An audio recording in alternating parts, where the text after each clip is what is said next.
ఏలూరు జిల్లా పోలవరం ప్రాజెక్టు నిర్మాణ ప్రాంతాన్ని శనివారం కేంద్ర జలసంఘ బృందం సందర్శించింది.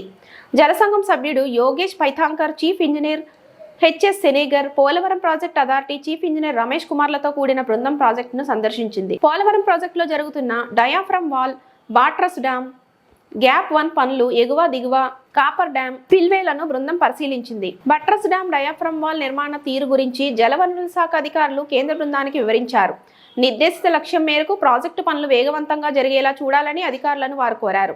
కేంద్ర రాష్ట్ర ప్రభుత్వాలు సమన్వయంతో పనులు చేస్తున్నాయని జలవనరుల శాఖ అధికారులు వివరించారు.